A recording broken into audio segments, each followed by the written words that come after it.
விஜய் அழைத்தால் அவரது கட்சியில் இணைவேன் என இயக்குனர் அமீர் தெரிவித்துள்ளார். விஜய் அழைத்தால் அவரது தமிழக வெற்றிக் கழகம் கட்சியில் இணைவேன் என்று திரைப்பட இயக்குனர் அமீர் தெரிவித்துள்ளார்.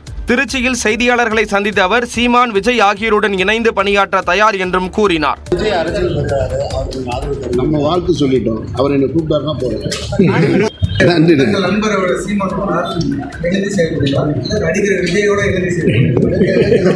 அவங்க 2 பேருமே இணைஞ்சு செயல்பட போறதா சொல்லிக்கிட்டு இருக்காங்க. அப்புறம் என்ன, ரொம்ப சந்தோஷம் தானே.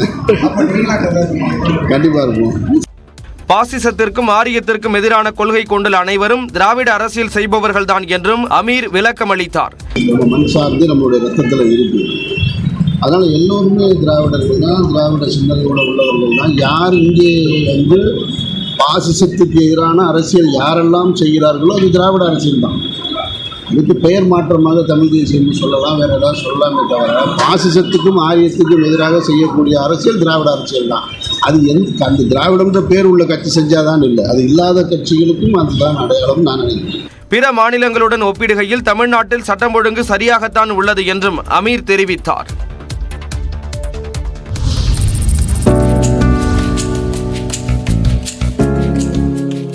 தெற்கிலிருந்து சென்று வடக்கில் கோலோச்சியவராக பார்க்கப்படும் கைலாசநாதன் புதுச்சேரி துணைநிலை ஆளுநராக நியமிக்கப்பட்டுள்ளார். KK என்று அழைக்கப்படும் குணிகில் கைலாசநாதன் கேரளாவின் கோழிக்கோடு மாவட்டத்தைச் சேர்ந்த வடகராவில் 1953ஆம் ஆண்டு பிறந்தார். இவரது தந்தை உதகையில் தபால் ஊழியராக பணியாற்றிய நிலையில் அங்குதான் இளம் வயதில் வளர்ந்துள்ளார். பின்னர் கல்லூரி படிப்பை முடித்த அவர் சென்னை பல்கலைக்கழகத்தில் வேதியியல் முதுநிலை பட்டம் பெற்றார். பிரிட்டனுக்கு சென்று வேல்ஸ் பல்கலைக்கழகத்தில் பொருளாதாரத்தில் முதுநிலை பட்டம் வாங்கினார்.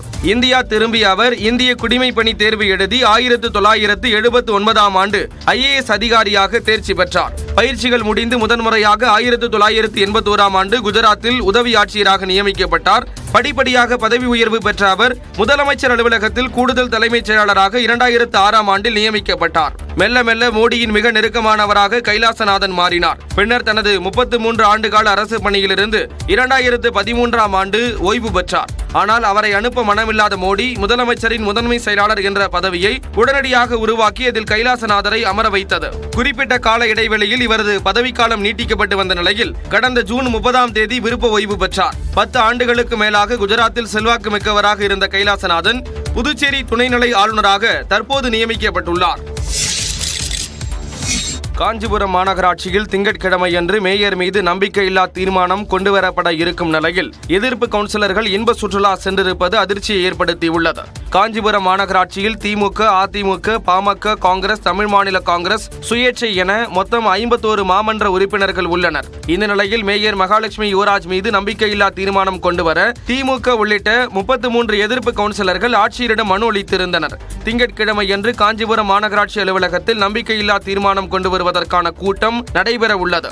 இந்த நிலையில் உத்தரமேரூர் MLA சுந்தரின் ஏற்பாட்டில் திமுகவை சேர்ந்த எதிர்ப்பு கவுன்சிலர்கள் 22 பேர் இன்ப சுற்றுலா சென்றிருப்பதாக கூறப்படுகிறது. மொத்தம் உள்ள 51 கவுன்சிலர்களில் 41 பேர் தீர்மானத்தின் மீது வாக்களிக்க வேண்டும். இல்லாவிடில் கூட்டம் ரத்தாகிவிடும். மீண்டும் நம்பிக்கையில்லா தீர்மானம் சிறிய இடைவேளையில் கொண்டு வர முடியும். ஒருவேளை 22 கவுன்சிலர்களும் பங்கேற்று தீர்மானம் தோற்றால் மீண்டும் நம்பிக்கையில்லா தீர்மானம் கொண்டு வர ஓராண்டாகும் என தகவல் வெளியாகியுள்ளது.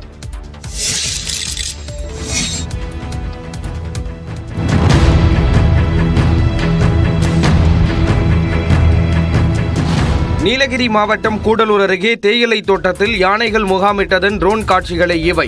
தேவர் சோலை பேரூராட்சிக்குட்பட்ட பகுதிகளில் முகாமிட்டிருந்த யானைகளை வனத்துறையினர் கும்கி யானைகள் உதவியுடன் கண்காணித்து வந்தனர். இந்த நிலையில் தேயிலை தோட்ட பகுதியில் முகாமிட்ட யானைகளை வனத்துறையினர் ட்ரோன் கேமரா உதவியுடன் கண்காணித்து அதை விரட்டும் பணியில் ஈடுபட்டுள்ளனர். ட்ரோன் சத்தத்தை கேட்டு யானைகள் ஒன்றன் பின் ஒன்றாக வனப்பகுதிக்குள் செல்லும் வீடியோவை வனத்துறையினர் வெளியிட்டுள்ளனர்.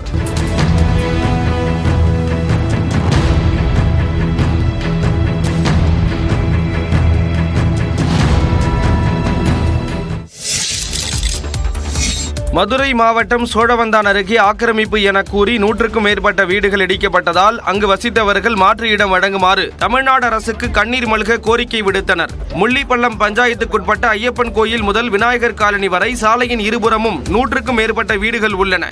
மாநில நெடுஞ்சாலைத்துறைக்கு சொந்தமான இடத்தில் கட்டப்பட்ட 128 வீடுகள் நீதிமன்ற உத்தரவின் பேரில் இடிக்கப்பட்டன. இதனைத் தொடர்ந்து எங்கு செல்வதென்று தெரியாமல் தங்குவதற்கு வழியின்றி நிர்கதியாக நிற்பதாக பாதிக்கப்பட்டவர்கள் கண்ணீர் மல்க வேதனை தெரிவித்தனர். எல்லாமே இருக்கு சார், எல்லாமே இருக்கு சார். இந்த இருக்கு சார் பட்டா, இந்த இருக்கு சார் பத்திரம், எல்லாமே வச்சிருக்கேன் சார். என் வீடு போச்சு சார், நான் வாழ வழி இல்லாம இருக்கேன் சார், வழி போடுங்க சார். மாற்று இடம் கொடுத்துட்டு இவங்க இடிச்சிருந்தாங்கன்னா எங்களுக்கு சரின்ட்டு நாங்கள் போய் இருந்திருப்போம். இப்போ மாற்று இடமும் கொடுக்கல. இது குறித்து மாவட்ட நிர்வாகத்திடம் கேட்டபோது 6 மாதங்களுக்கு முன்பே வீடுகளை காலி செய்ய நோட்டீஸ் வழங்கியதாக தெரிவித்தனர். ஆட்சியர் ஒப்புதல் கிடைத்தவுடன் வீடுகள் இல்லாதவர்களுக்கு மாற்று இடங்களுக்கான பட்டா வழங்கப்படும் என்றும் விளக்கம் அளிக்கப்பட்டுள்ளது. உத்தராகண்ட் மாநிலத்தில் ஏற்பட்ட கடும் நிலச்சரிவில் ஒரே குடும்பத்தை சேர்ந்த 2 உயிரிழந்தனர். உத்தராகண்ட் மாநிலத்தில் பேரிடர் நிலச்சரிவால் வீட்டின் சுவர் இடிந்து விழுந்து தாயும் மகளும் உயிரிழந்தனர்.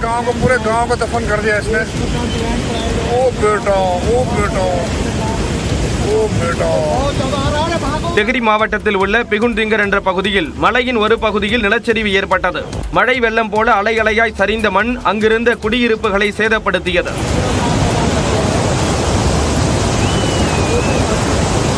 ஒரு வீட்டின் சுவர் இடிந்து விழுந்ததில் 42 வயதான சரிதா தேவி மற்றும் அவரது 15 வயது மகள் அன்கிதா ஆகியோரின் சடலங்களை மீட்பு படையினர் மீட்டனர். மலையை ஒட்டியுள்ள பகுதிகளில் இருப்பவர்கள் எச்சரிக்கையுடன் இருக்க வேண்டும் என்று மாநில முதலமைச்சர் புஷ்கர் சிங் தாமி அறிவுறுத்தியுள்ளார். பாரிஸ் ஒலிம்பிக் துப்பாக்கிச் சுடுதல் மகளிர் 10 மீட்டர் ஏர் பிஸ்டல் பிரிவில் இந்திய வீராங்கனை மனு பாக்கர் வெண்கலப் பதக்கத்தை வென்று சாதனை படைத்துள்ளார். இதன் மூலம் பாரிஸ் ஒலிம்பிக்கில் தனது பதக்க வேட்டையை தொடங்கியுள்ளது இந்தியா. மகளிர் 10 மீட்டர் ஏர் பிஸ்டல் தகுதி சுற்று போட்டியில் மனு பாக்கர் 3வது இடத்தை பிடித்து இறுதிச் சுற்றுக்கு முன்னேறி சாதனை படைத்தார். இந்த நிலையில் 10 மீட்டர் ஏர் பிஸ்டல் துப்பாக்கிச் சுடுதல் பிரிவு இறுதிச் சுற்று போட்டியில் பங்கேற்ற மனு பாக்கர் 221.7 புள்ளிகளை பெற்று வெண்கலப் பதக்கத்தை வேட்டையாடினார். ஒலிம்பிக் துப்பாக்கிச் சுடுதலில் பதக்கம் வெல்லும் முதல் இந்திய வீராங்கனை என்ற பெருமையை மனு பாக்கர் பிடித்துள்ளார். கடந்த 2021 டோக்கியோ ஒலிம்பிக்கில் துப்பாக்கியில் பிரச்சனை ஏற்பட்டதால் பதக்க வாய்ப்பை இழந்த மனு பாக்கர் இம்முறை வெண்கல பதக்கம் வென்று அசத்தியுள்ளார். ஒலிம்பிக் வரலாற்றில் இந்தியாவுக்கு துப்பாக்கி சுடுதலில் கிடைத்த 5வது பதக்கமாக இது அமைந்துள்ளது. முதல் 2 இடங்களை தென்கொரியாவைச் சேர்ந்த வீராங்கனைகள் கைப்பற்றியுள்ளனர். கடந்த முறை தவறவிட்ட பதக்கத்தை இம்முறை மகள் வென்றதால் ஹரியானா மாநிலம் ஜஜ்ஜாரில் உள்ள மனு பாக்கரின் குடும்பத்தினர் மகிழ்ச்சி வெள்ளத்தில் மூழ்கினர். இந்த இன்ப செய்தியை இனிப்பு விநியோகித்து கொண்டாடி மகிழ்ந்தனர்.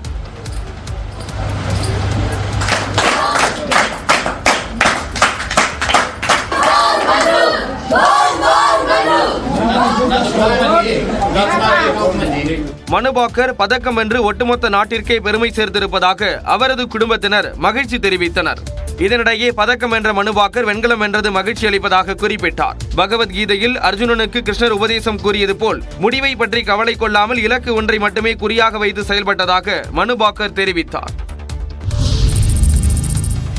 பாரிஸ் ஒலிம்பிக்கில் இந்தியாவுக்கு முதல் பதக்கத்தை வென்று தந்துள்ள மனு பாக்கருக்கு குடியரசுத் தலைவர், பிரதமர் உள்ளிட்டோர் வாழ்த்து தெரிவித்துள்ளனர்.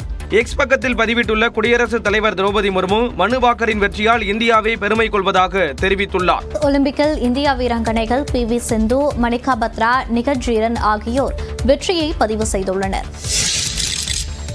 பாரிஸ் ஒலிம்பிக்கில் பேட்மிண்டன் மகளிர் ஒற்றையர் பிரிவு போட்டியில் இந்திய வீராங்கனை PV சிந்து வெற்றி பெற்றார். ஒலிம்பிக் போட்டியின் 2வது நாளில் பேட்மிண்டன் மகளிர் ஒற்றையர் பிரிவின் லீக் சுற்று போட்டி நடைபெற்றது.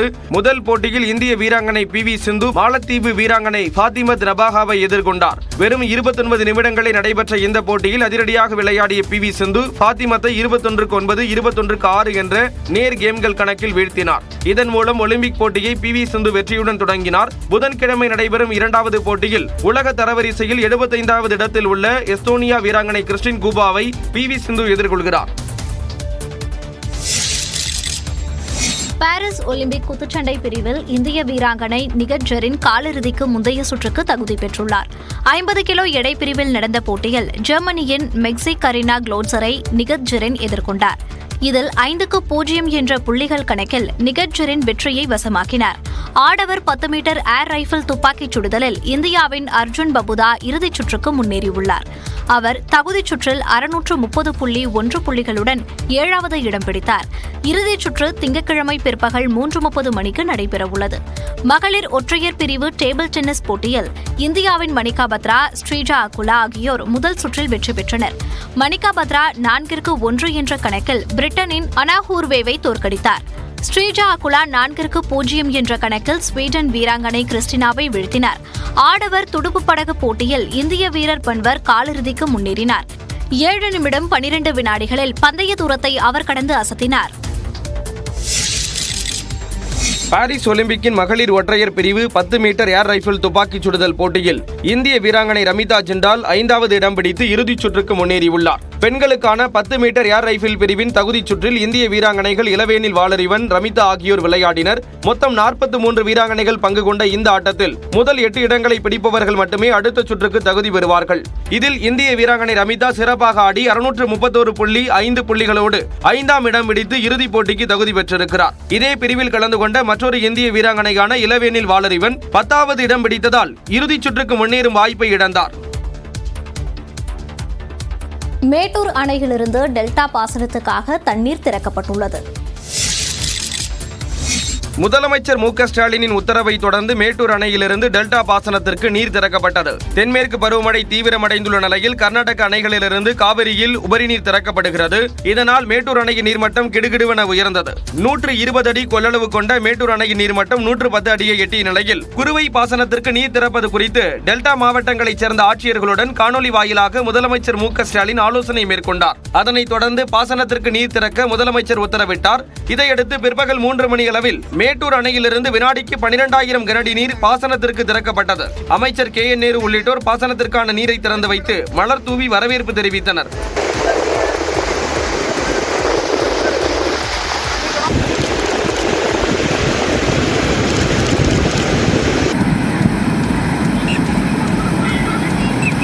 இதனிடையே மேட்டூர் அணையிலிருந்து நீர் திறக்கப்பட்டுள்ளதால் காவிரி ஆற்றில் குளிப்பது, மீன்பிடிப்பது போன்ற நடவடிக்கைகளில் ஈடுபடுவதை தவிர்க்குமாறு பொதுமக்களுக்கு அமைச்சர் KKSSR ராமச்சந்திரன் அறிவுறுத்தியுள்ளார். வரும் நாட்களில் அணையிலிருந்து திறக்கப்படும் நீரின் அளவு படிப்படியாக அதிகரிக்கப்படும் என அரசு தெரிவித்துள்ளது. கர்நாடக அணைகளிலிருந்து காவிரி ஆற்றில் உபரி நீர் திறக்கப்பட்டுள்ள நிலையில் தமிழக எல்லையில் வரும் நீரின் அளவு 1,60,000 கன அடியாக அதிகரித்துள்ளது. காவிரி நீர்பிடிப்பு பகுதிகளில் பெய்து வரும் தொடர் கனமழையால் கர்நாடக அணைகளான கபினி மற்றும் கிருஷ்ணராஜசாகர் அணைகள் நிரம்பிவிட்டன. இதனால் அணைகளுக்கு வரும் நீர் அப்படியே காவிரி ஆற்றில் திறந்துவிடப்பட்டுள்ளது. 1,66,000 கன அடி தண்ணீர் காவிரியில் திறக்கப்பட்ட நிலையில் தமிழக எல்லையான பிலிகுண்டுலுவுக்கான நீர்வரத்து தற்போது வினாடிக்கு 1,60,000 கன அடியாக அதிகரித்துள்ளது.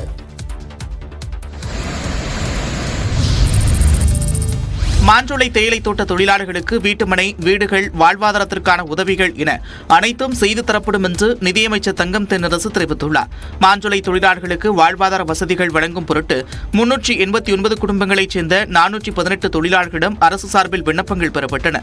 அதில் நெல்லை, தூத்துக்குடி, தென்காசி மற்றும் பிற மாவட்டம், மாநிலங்களில் குடியேற விரும்புபவர்களுக்கு தேவையான உதவிகள் செய்து தர அரசு உத்தரவிட்டுள்ளது.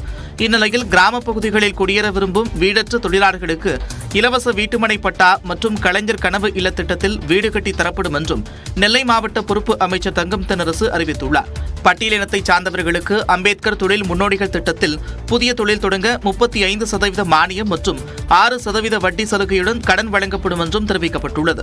இதர பிரிவுகளை சார்ந்தவர்களுக்கு 25% மானியம், 3% வட்டி சலுகையுடன் அதிகபட்சமாக 75 லட்சம் ரூபாய் வரை சுயதொழில் தொடங்க கடன் வழங்கப்படும் என்றும் அறிவிக்கப்பட்டுள்ளது.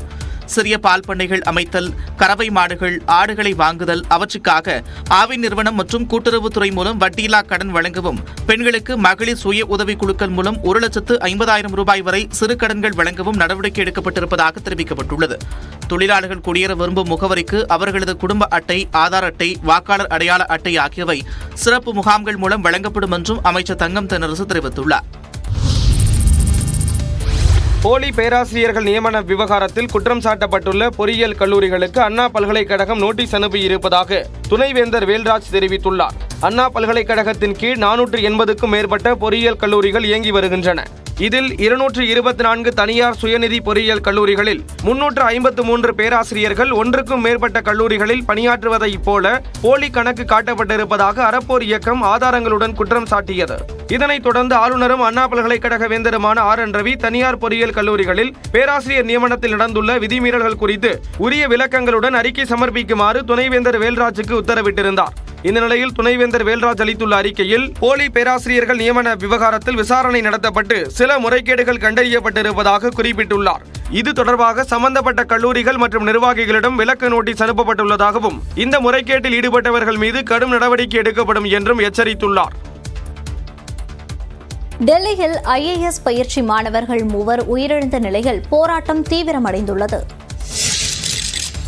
ஐஏஎஸ் தேர்வுக்கான பயிற்சி மையத்திற்குள் மழைநீர் புகுந்து 3 பேர் உயிரிழந்த விவகாரத்தில் மாணவ மாணவிகள் போராட்டத்தில் குதித்ததால் டெல்லி கரோல்பாக் பகுதி பரபரப்பாக காணப்பட்டது. தலைநகர் டெல்லியில் தொடர் கனமழையால் பழைய ராஜேந்திர நகரில் உள்ள போட்டித் தேர்வுகளுக்கான தனியார் பயிற்சி மையத்திற்குள் வெள்ளம் புகுந்தது. குறிப்பாக பயிற்சி மையத்தின் தரைத்தளத்திற்கு கீழ்ப்பகுதியில் 7 அடி உயரத்திற்கு தண்ணீர் தேங்கியது. இதனால் தரையின் கீழ்த்தளத்திற்குள் படித்துக் கொண்டிருந்த மாணவர்களால் வெளியே வர முடியாத சூழல் ஏற்பட்டதாக கூறப்படுகிறது. இதில் 2 மாணவிகள் உட்பட 3 பேர் வெள்ளத்தில் மூழ்கி பரிதாபமாக உயிரிழந்தனர். இந்த நிலையில் மாணவர்கள் உயிரிழந்த விவகாரத்தில் கடும் நடவடிக்கை எடுக்க வலியுறுத்தி கரோல்பாக் பகுதியில் மாணவ மாணவிகள் போராட்டத்தில் ஈடுபட்டனர். இதனையடுத்து அவர்களை காவல்துறையினர் வலுக்கட்டாயமாக இழுத்துச் சென்றனர்.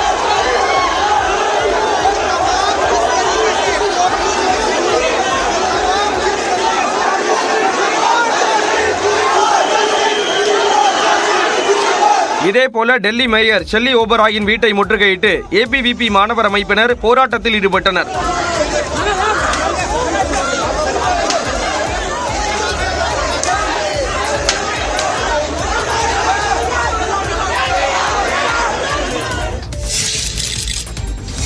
டெல்லியில் ஐஏஎஸ் தேர்வு பயிற்சி மையத்தில் மழைநீர் புகுந்து 3 மாணவர்கள் உயிரிழந்த சம்பவத்தில் தொடர் போராட்டம் நீடித்தது. இதற்காக பழைய ராஜேந்திர நகர் பகுதியில் மெழுகுவர்த்திகளை ஏந்தியவாறு மாணவர்கள், இளைஞர்கள் போராட்டம் நடத்தினர். அதேவேளையில் டெல்லி மேயர் ஷெல்லி ஓபராயின் வீட்டை முற்றுகையிட்டு போராட்டத்தில் ஈடுபட்ட ஏபிவிபி மாணவர் அமைப்பினர் குண்டுகட்டாக அப்புறப்படுத்தப்பட்டனர். தடியடியும் நடத்தப்பட்டது. இதனிடையே பயிற்சி மையத்தின் உரிமையாளர் மற்றும் ஒருங்கிணைப்பாளர் இருவரும் கைது செய்யப்பட்டது குறிப்பிடத்தக்கது.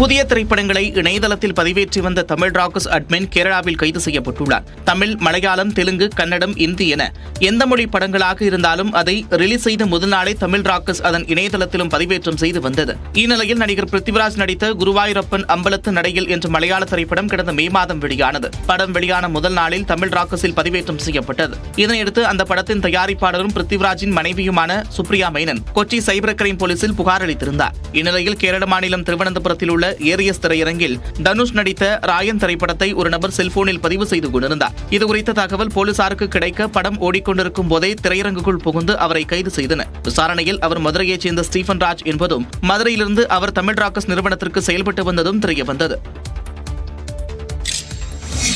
ஆம்ஸ்ட்ராங் கொலை வழக்கில் மேலும் 3 பேர் கைது செய்யப்பட்டுள்ளனர். பகுஜன் சமாஜ் கட்சியின் மாநில தலைவராக இருந்த ஆம்ஸ்ட்ராங் கடந்த 5ஆம் தேதி பெரம்பூரில் வெட்டி படுகொலை செய்யப்பட்டார். இந்த வழக்கு தொடர்பாக பிரபல ரவுடி ஆற்காடு சுரேஷின் தம்பி பொன்னை பாலு, திருவேங்கடம் உட்பட 18 பேர் அடுத்தடுத்து கைது செய்யப்பட்டனர். இதில் திருவேங்கடம் போலீசாரால் என்கவுண்டரில் கொல்லப்பட்டார். தொடர்ந்து நடத்தப்பட்ட விசாரணையில் கோடம்பாக்கத்தைச் சேர்ந்த விஜயகுமார், முகிலன் மற்றும் விக்னேஷ் என்ற அப்பு ஆகிய மேலும் 3 பேர் கைது செய்யப்பட்டனர். பின்னர் அவர்கள் நீதிமன்றத்தில் ஆஜர்படுத்தப்பட்டு புழல் சிறையில் அடைக்கப்பட்டனர். இதன் மூலம் ஆம்ஸ்ட்ராங் கொலை வழக்கில் இதுவரை கைது செய்யப்பட்டவர்களின் எண்ணிக்கை 21ஆக உயர்ந்துள்ளது.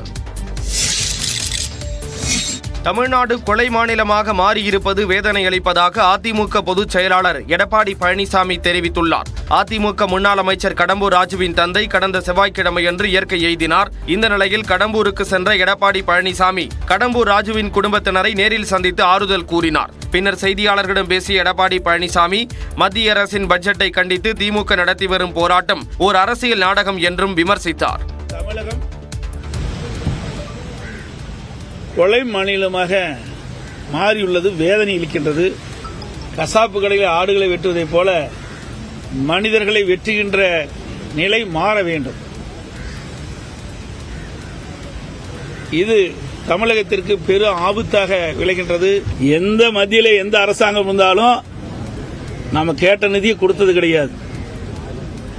இன்றைக்கு அரசியல் செய்ய வேண்டும் என்பதற்காக திராவிட முன்னேற்ற கழகம் ஒரு நாடகத்தை அரங்கேற்றிருக்கிறது.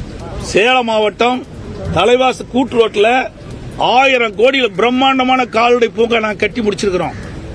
கட்டி முடிக்கப்பட்டு 3 ஆண்டு காலம் ஆகுது, இன்னும் திறக்காத பூட்டி வச்சிருக்கிறாங்க. போதை புழக்கத்தை திமுக அரசு இரும்பு கரம் கொண்டு அடக்க வேண்டும் என்றும் எடப்பாடி பழனிசாமி கேட்டுக் கொண்டார். கடலூரில் அதிமுக வார்டு செயலாளர் வெட்டி கொலை செய்யப்பட்ட சம்பவம் அதிர்ச்சியை ஏற்படுத்தியுள்ளது. கடலூரில் அதிமுக வார்டு செயலாளர் வெட்டி கொலை செய்யப்பட்ட சம்பவத்திற்கு அக்கட்சியின் பொதுச் செயலாளர் எடப்பாடி பழனிசாமி கண்டனம் தெரிவித்துள்ளார். கடலூர் மாவட்டம் நவநீதம் நகர் பகுதியைச் சேர்ந்த பக்தா என்ற பத்மநாதன் அதிமுக வார்டு செயலாளராக இருந்தார். இவர் புதுச்சேரி மாநில எல்லையான திருப்பானம்பாக்கம் என்ற இடத்தில் நடைபெற்ற கலை நிகழ்ச்சியை காண சனிக்கிழமை இரவு சென்றார். நிகழ்ச்சி முடிந்த பிறகு ஞாயிறு காலை தனது இருசக்கர வாகனத்தில் வீடு திரும்பிய பத்மநாதனை பின்தொடர்ந்த அடையாளம் தெரியாத கும்பல் அவரை கீழே தள்ளிவிட்டு வெட்டி படுகொலை செய்தது. தகவல் அறிந்து வந்த காவலர்கள் உடலை மீட்டு விசாரணை மேற்கொண்டனர். முதற்கட்ட விசாரணையில் முன்விரோதம் காரணமாக கொலை சம்பவம் நடந்தது தெரியவந்திருப்பதாக பாகூர் காவலர்கள் தகவல் தெரிவித்தனர். கடலூர் அதிமுக நிர்வாகி பத்மநாதன் படுகொலைக்கு கண்டனம் தெரிவித்த அதிமுக பொதுச் செயலாளர் எடப்பாடி பழனிசாமி திமுக ஆட்சியில் யாருக்கும் பாதுகாப்பு இல்லை என்று குற்றம் சாட்டியுள்ளார். இது தொடர்பாக எக்ஸ் தளத்தில் பதிவிட்டுள்ள அவர், அரசியல் கட்சியினர் தொடர்ந்து கொலை செய்யப்படும் நிலையில் இதனை தடுக்க தமிழ்நாடு அரசு எந்த நடவடிக்கையும் எடுத்ததாக தெரியவில்லை என்றும் குறிப்பிட்டுள்ளார். தருமபுரியில் சகோதரியின் காதலுக்கு எதிர்ப்பு தெரிவித்து பிரியாணி கடை மாஸ்டரை இளம் பெண்ணின் சகோதரர்கள் படுகொலை செய்த வழக்கில் 4 பேர் கைது செய்யப்பட்டனர். தருமபுரி மாவட்ட ஆட்சியர் அலுவலகம் அருகே உள்ள இலக்கியம்பட்டியில் கடந்த 6ஆம் தேதி புதிதாக பிரியாணி கடை திறக்கப்பட்டது. அதில் 25 வயதான முகமது ஆசிப் என்பவர் கிரில் மாஸ்டராக பணியாற்றி வந்தார். இந்நிலையில் உணவகத்திற்குள் வாடிக்கையாளர்கள் போன்று நுழைந்த 4 பேர் கொண்ட கும்பல் முகமது ஆசிப்பை ஓட விரட்டி கத்தியால் குத்தி கொலை செய்தது.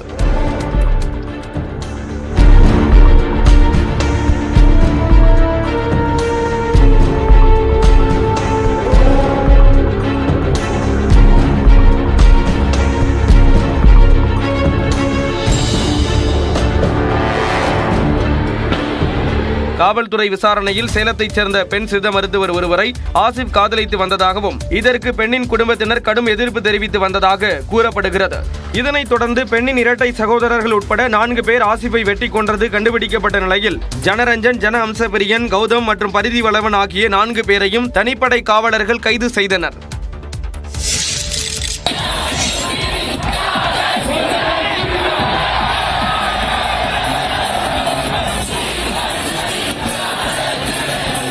சென்னை அண்ணா நகரில் 5வது வாரமாக ஹாப்பி ஸ்ட்ரீட் நிகழ்ச்சி களை கட்டிய காட்சிகளே இவை. சென்னை அண்ணா நகர் 2வது நிழற்சாலை அருகே காலை 6 மணி முதல் 9 மணி வரை ஹாப்பி ஸ்ட்ரீட் நிகழ்ச்சி நடைபெற்றது. இதில் திரைப்பட பாடல்களுக்கு இளைஞர்கள், இளம் பெண்கள் நடனமாடி மகிழ்ந்தனர்.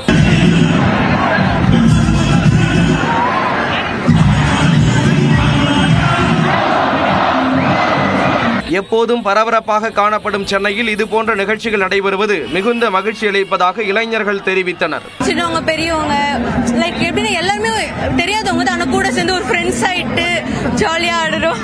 ஹாப்பி ஸ்ட்ரீட் நிகழ்ச்சி ஒரு புதிய அனுபவமாக இருந்ததாக பொதுமக்கள் தெரிவித்தனர்.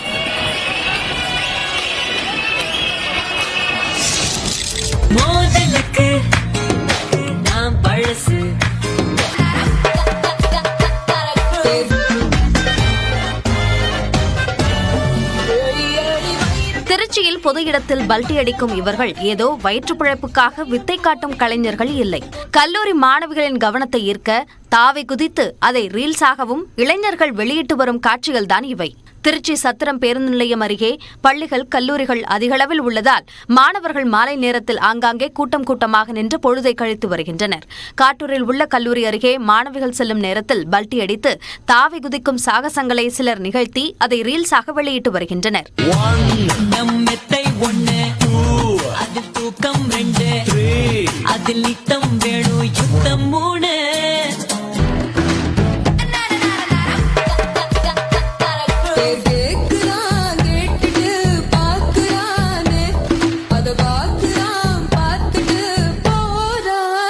கல்லூரிகள் முன்பு பொது இடங்களில் எல்லை மீறும் இளைஞர்கள் மீது காவல்துறை நடவடிக்கை எடுக்க வேண்டும் என்ற கோரிக்கையும் எழுந்துள்ளது. இளைஞர்களின் இந்த சேட்டை வீடியோக்கள் இணையத்தில் வேகம். திருவண்ணாமலையில் காரில் கடத்தப்பட்ட நகைக்கடை அதிபரின் மகன்களை மீட்ட காவல்துறையினர் கடத்தல் கும்பலை கைது செய்து 10 லட்சம் ரூபாயை பறிமுதல் செய்தனர். திருவண்ணாமலை நகரில் உள்ள அசலியம்மன் கோயில் தெருவில் இயங்கி வருகிறது ஜெயின் ஜுவல்லரி. இந்த நகைக்கடையின் உரிமையாளரான நரேந்திரகுமாரின் மகன்களான ஜிதேஷ் மற்றும் ஹரிகந்த் ஆகியோரை ஒரு கும்பல் காரில் கடத்தி சென்றது. மேலும் நரேந்திரகுமாரிடம் 70 லட்சம் ரூபாய் கேட்டு மிரட்டியது. முதற்கட்டமாக 10 லட்சம் ரூபாயை பெற்றுக்கொண்ட கும்பல் மேலும் 60 லட்சம் ரூபாய் கேட்டுள்ளது. இதுகுறித்து தகவல் அறிந்த திருவண்ணாமலை மாவட்ட காவல்துறையினர் கடத்தல் கும்பலை கைது செய்து இருவரையும் மீட்டனர். கடத்தல் கும்பலைச் சேர்ந்த 4 பேரை கைது செய்ததோடு கார் மற்றும் 10 லட்சம் ரூபாயையும் பறிமுதல் செய்தனர். விசாரணையில் நகைக்கடை தொழில் போட்டியில் ஹன்ஸ்ராஜ் என்ற நகைக்கடை அதிபர் இந்த கடத்தல் சம்பவத்தில் ஈடுபட்டது தெரிய வந்தது.